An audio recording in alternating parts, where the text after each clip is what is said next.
Stormwater series. Today we're going to be talking about nutrients and their role in stream health. This presentation will be recorded, and once our stream health and stormwater series has concluded, we will be uploading the series onto the ACCD website.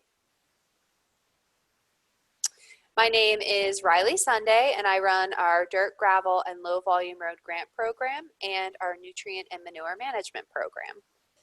And my name is Rebecca Zazis, and I work in the watershed program here at the district. Today, we'll be trying something new and co-presenting this webinar.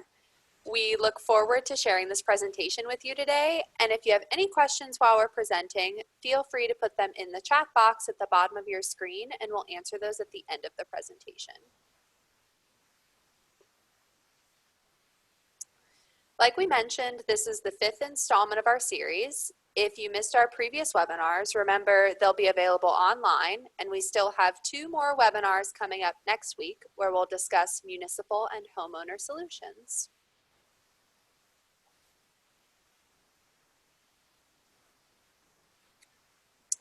Through this series, we've covered a lot of information, so before we dive into even more great content, let's have a quick recap. We started this journey talking about the basics of streams, how they're formed, and their connection to a larger watershed. We then talked about measurement and how we can use visual indicators as well as biological, chemical, and physical indicators to understand stream health. We talked about erosion and how, even though it's a natural process, it can be accelerated by human activity and negatively impact stream health. We then tied the conversation of erosion into infrastructure and how the built and natural environments impact one another. In particular, we looked at stream crossings and how they impact erosion and stream habitats. Now we're going to turn our attention to another important conversation for stream health: nutrients. This presentation has 5 sections. We'll do an introduction where we emphasize the essential role of nutrients in our stream systems, but how sometimes too much of a good thing turns bad. We'll be looking at 2 nutrients in particular, nitrogen and phosphorus, and how they impact our waterways. We'll touch on the ways that nitrogen and phosphorus end up in our streams in overabundance, and we'll go over the consequences of this nutrient loading on all our waters, from drinking water in the home to dead zones in the Gulf of Mexico. And then we'll finish up with some best management practices to reduce nutrient loading in our streams. So without further ado, I'm going to turn the mic over to Rebecca. Okay, so what are nutrients? Nutrients are chemicals that are essential to building and sustaining life. When you hear the word nutrients, you might think of foods and supplements for a healthy diet, like potassium bananas and calcium in milk, or compost or fertilizer for your gardens. Nutrients are found in air, water, soil, foods, minerals, and rocks. For our discussion today, we are focusing on nitrogen and phosphorus. These 2 nutrients are really important for 2 reasons. They are absolutely necessary for aquatic systems, and there's now too much of both, so they are pollutants.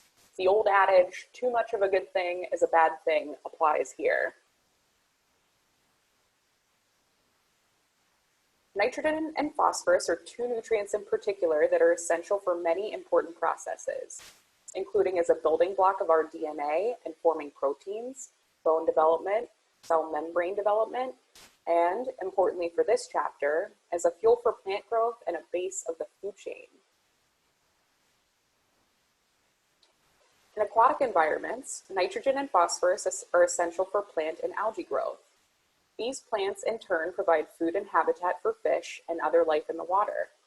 And you know how it goes from there. The bigger thing eats the even bigger thing, and the circle of life goes on and on. So without nitrogen and phosphorus, the food web would be severely disrupted. To dive in a little deeper into our 2 spotlight nutrients, let's take a look at the primary sources in nature. Nitrogen is actually the most abundant element in our atmosphere at around 78%, followed by oxygen clocking in at around 21%. Nitrogen in its gaseous form is not, let's say, digestible by many of the organisms that use it, So it goes through a process called nitrogen fixation for plants and animals to use. Phosphorus, on the other hand, is found right here on solid ground. Phosphorus is mainly sourced from rocks, and as rocks are weathered away by water or wind, phosphorus is cut loose in the form of phosphate. Much like nitrogen, once it's released, it is passed around and made into many different forms to meet each organism's needs. The processes of nitrogen and phosphorus making their way into and around the environment as essential nutrients are complicated. Both of these nutrients will convert into different forms as they are used by different organisms. Phosphate, phosphite, nitrate, nitrite, ammonium. It is not necessary to understand what's happening in these diagrams. I just wanted to pay tribute to the complex and finely tuned processes that these nutrients undergo in order to build and sustain many essential jobs. Nutrient pollution, or nutrient overloading, has impacted many streams, rivers, lakes, bays, and coastal waters for the past several decades. But how does this happen specifically?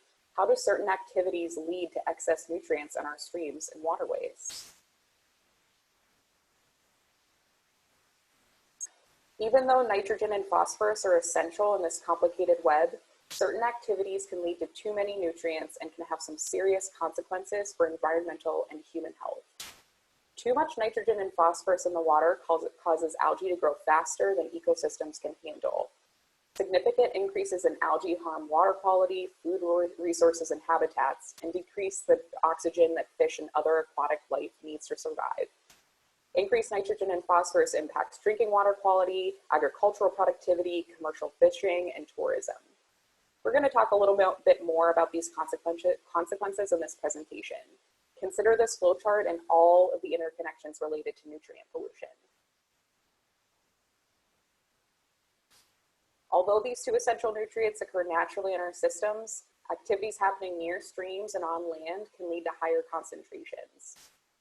The main sources of overabundance of these two nutrients include manure from both agricultural and recreational animals, acid deposition from the burning of fossil fuels, fertilizer on the large agricultural scale and individual residential scale, and discharges from wastewater treatment plants.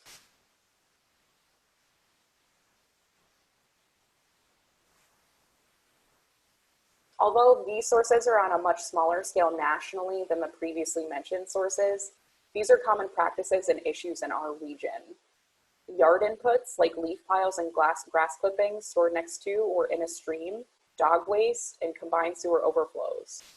For those of you that are unfamiliar, there are separate storm sewer systems, which are common in newer communities, and combined sewer systems in older communities like the city of Pittsburgh. In separate sewer systems, stormwater, which is carrying everything it can take with it, including nitrogen and phosphorus, flows into storm drain inlets in the street. From there, the stormwater drains into a nearby waterway. The system in your house flows to the wastewater treatment plant. In combined sewer systems, both the street level stormwater and the sewage from your house go to the same system.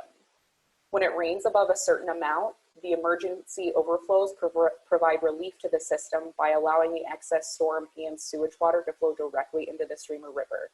In Pittsburgh, around 9 billion gallons of untreated sewage and stormwater drains into our waterways each year.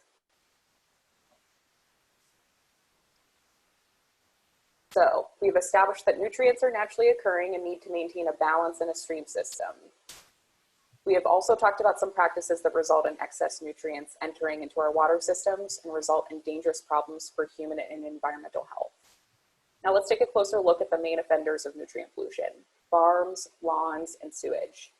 Here's a map of the distribution of these primary sources across the US for nitrogen. As you can see, fertilizers and manure are the heavyweights here.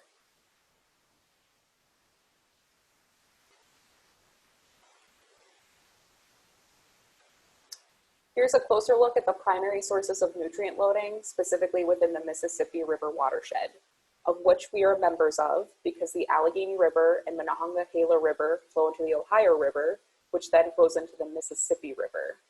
Again, for both nitrogen and phosphorus, fertilizers and manure are heavy contributors.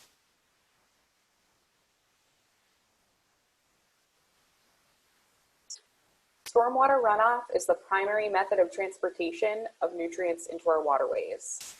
From the sediment presentation last week, you might remember that any bare soil is a candidate for erosion. We also live in an environment with a lot of paved surfaces, which enables the pickup of any ready-to-go nutrients, freshly applied fertilizers, dog waste, particles from car exhaust, to make their way into the storm drain. Nutrients can also be transported directly into a nearby waterway. For example, fertilizer applied to a farm field or manure piled next to a stream can travel directly into the stream next door during a rain. There are also direct discharge points, like a wastewater treatment plant and leaching into groundwater, which connects to drinking water and potential migration to open waterways. And finally, acid deposition. There's wet acid deposition, like acid rain capturing outputs from a manufacturing plant or a cluster of exhaust from vehicles during rush hour, and dry deposition, which is transportation by wind.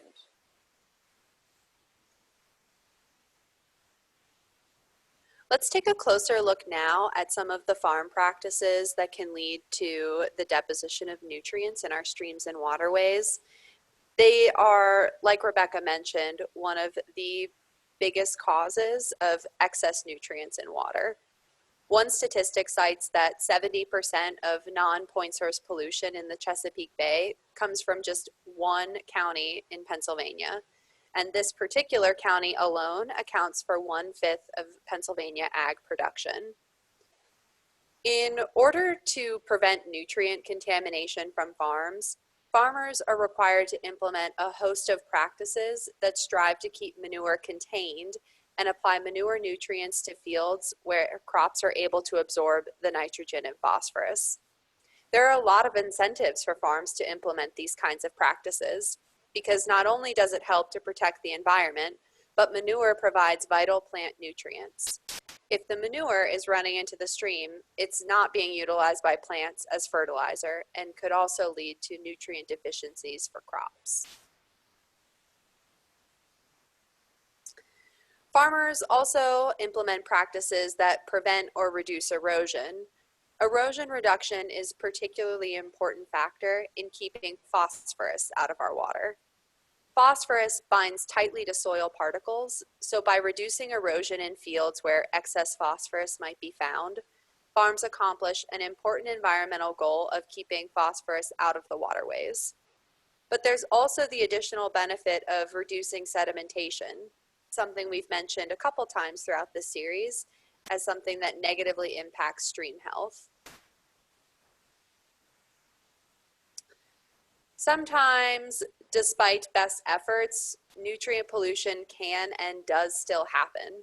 Manure storages can fail, livestock can get into streams, farms over-apply nutrients, and even major storm events can result in nutrients leaching and running off in ag production into waterways. There are a lot of reasons these kinds of failures can happen, but one of the things ACCD does is tries to work with farmers in our county to develop nutrient management plans or manure management plans. Both of these types of plans identify areas on farms where there could be a potential for nutrients to run off site and reach a waterway, or for manure nutrients to leach into groundwater. Participation in these programs is mandatory for all livestock owners, including folks who just have a handful of backyard chickens. If I'm describing you and you're not familiar with this program, feel free to give me a call and I can set you up with a plan and we can start to work together to protect our water quality and water resources. I'll talk a little bit more about this in a couple of slides.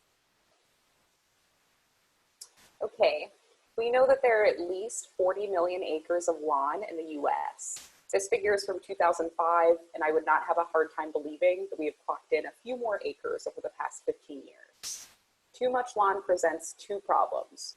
Turf grass does not provide much support in slowing and storing stormwater runoff. Roots are short and do not create meaningful space in the soil for storing water. Short vegetation also does not slow runoff from picking up speed or store rain on its leaves from above, like a tree. Now we add in the actual application of fertilizers. If applied shortly before a rain, fertilizer can be picked up by stormwater runoff. This statement is from a study from 2017, And this research confirmed that the cumulative inputs of household practices and a developed watershed were the leading contributors of nitrogen and phosphorus. According to a 2018 report by Bloomberg News, there are approximately 2 million acres of golf courses in the United States. Because golf courses consume so much space and are commercial scale utilizers of fertilizer, this is an important source of overall fertilizer contributions. In the US, golf courses should have and follow a management plan that focuses on building healthier turf to reduce fertilizer applications, establish no spray zones, and maintain vegetated buffers next to waterways like streams, wetlands, and ponds, and consider routine water quality monitoring to ensure that the golf course is not contributing to nutrient pollution. Wastewater treatment plants are a significant source of nutrient pollution in the US. Human waste and certain foods, soaps, and detergents contain nitrogen and phosphorus. Wastewater is treated to specific standards of allowable levels of these nutrients, but there are still nutrients in the treated water once it's discharged into a local waterway. And better equipment means more money up front, which may result in ratepayer increases to shoulder the costs. Private septic systems can also be a source of nutrient pollution. According to the EPA, around 20% of US households use septic systems, and 10 to 20% will fail at some point in their operational lifetime.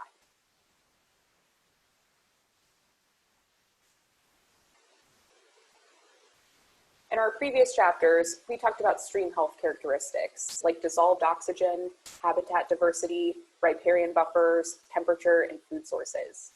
Nutrients are necessary for plant growth, right? So if there's too much phosphorus and nitrogen, plant growth can go wild. Within a natural system, this causes an imbalance and can increase algal growth. This blocks other plants from growing, disrupts the food chain, and can make it harder for aquatic critters to see their food. Overabundant algal growth also takes up space for habitat and increases temperatures, which in turn decreases dissolved oxygen, which is the amount of oxygen available for aquatic habitats to breathe. From life in the stream to where we live, nutrient loading is bad for drinking water. In fact, it increases water treatment costs. Too many nutrients cause foul odors and affect taste.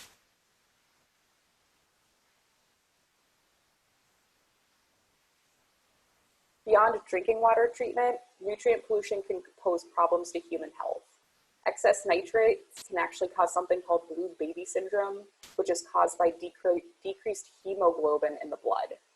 Swimming or drinking water affected by harmful algal blooms can impact the liver, lung, stomach, and neurological system. And byproducts of drinking water treatment can also lead to serious health risks.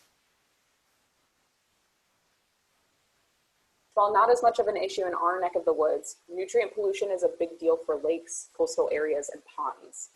The increased algal growth mentioned earlier can harm local economies in the form of decreased aesthetics and property values, decreased tourism revenues from closed down beaches, and the fishing and recreation industry. Nutrient pollution can generate harmful algal blooms, which can produce toxins that impact human health.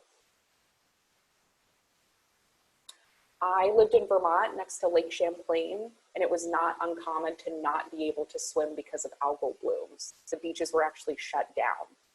And while not an everyday headline, dogs do die from drinking water with elevated algal blooms.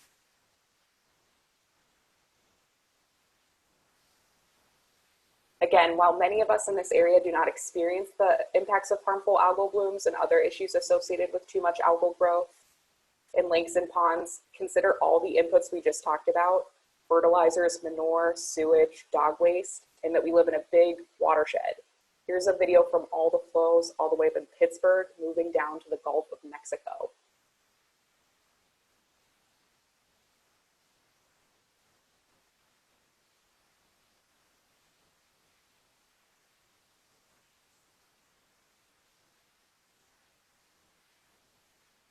Oh, brother. Wait.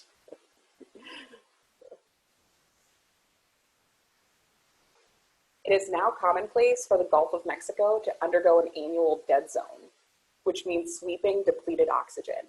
This dead zone is caused by nutrient loading from all the land area draining into it.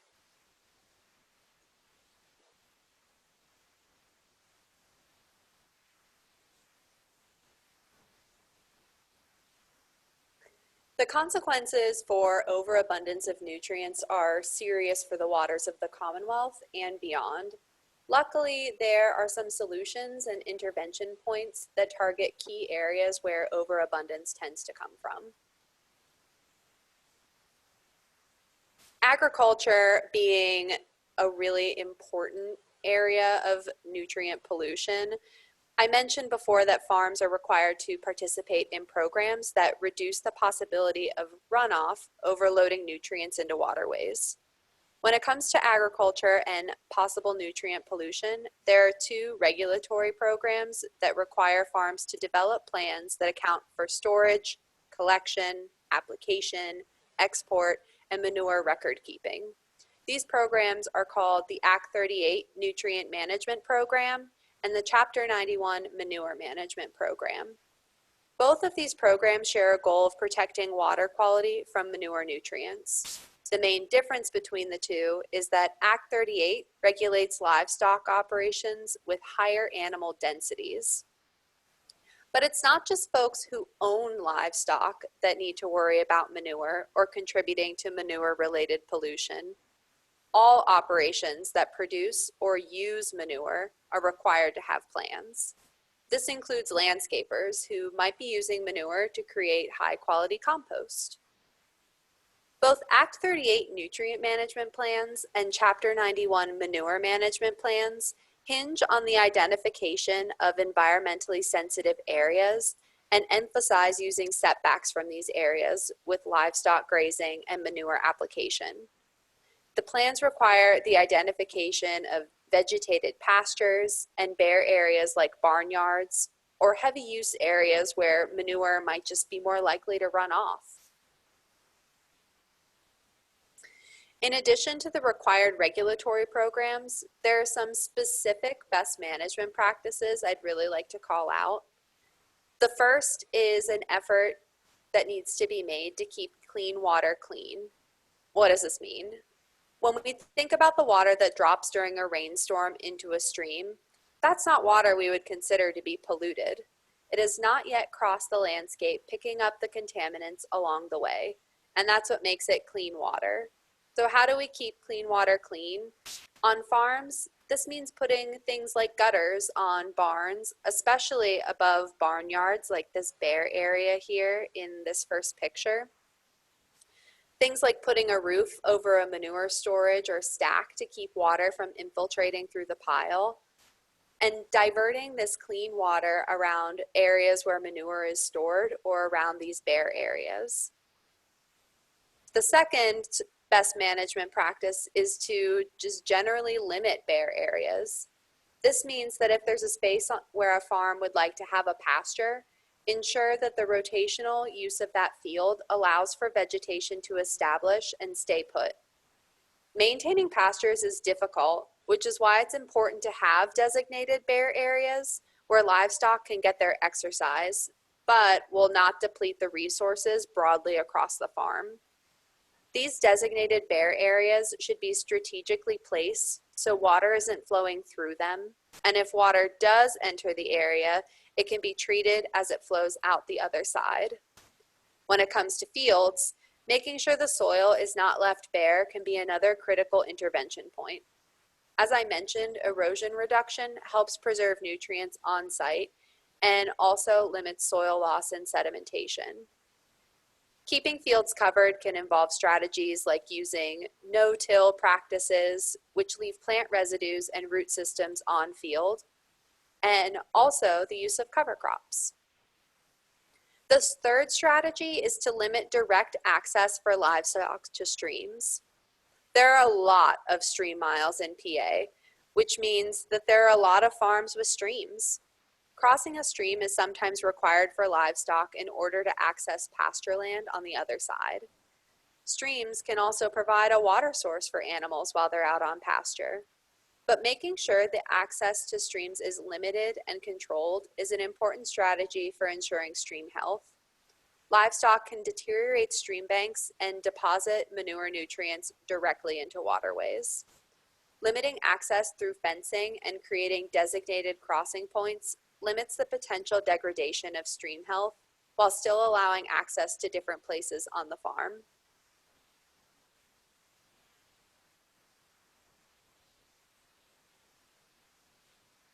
Okay, we'll spend devoted time on homeowner opportunities to address several of the water quality issues that we've discussed so far in this series and our last webinar of the chapter on June 25th. Here are a few things to keep in mind. If you use fertilizer, consider using less or eliminating it altogether. Have your soil tested by Penn State Extension to get an accurate understanding of how much fertilizer is needed so you can avoid overapplying.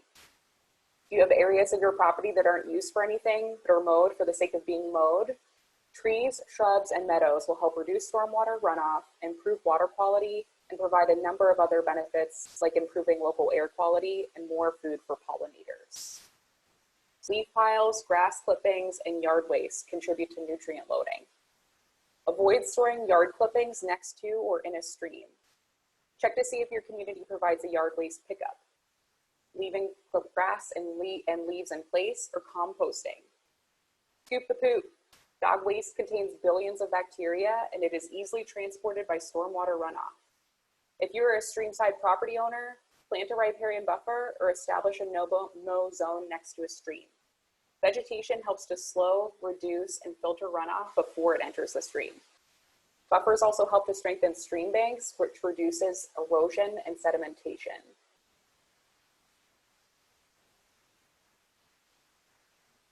Much like the flowchart earlier in this presentation, a few things impact many others. A reduction in nutrients will lead to improved water quality benefits for life in and dependent on stream health. Drinking and tourism improves, farm profitability improves, and beyond.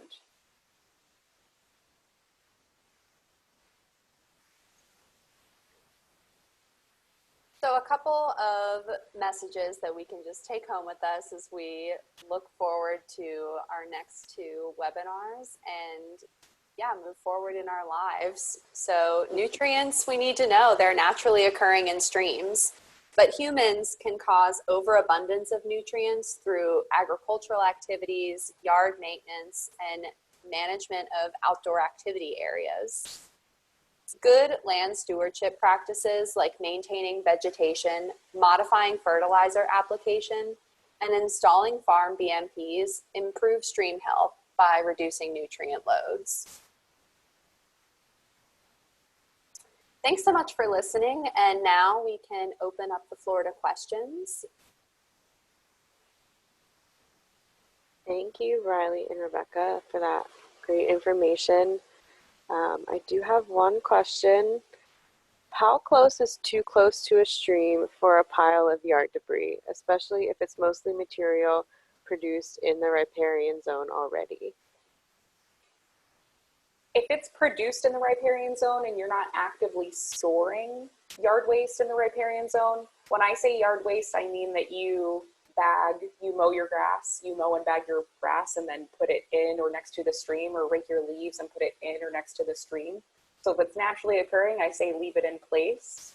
But if you are actively storing, I would take some time to observe how far up the banks and into your yard the stream comes and add a couple extra feet beyond that area. So to avoid any risk of it being swept into the stream during high waters. Okay, thanks for that. I don't see any other questions in the chat box. So if nobody has anything else, we will conclude for the day, and we will resume on Tuesday of next week for municipal solutions. Okay, thanks everybody. Have a great day. Thank you.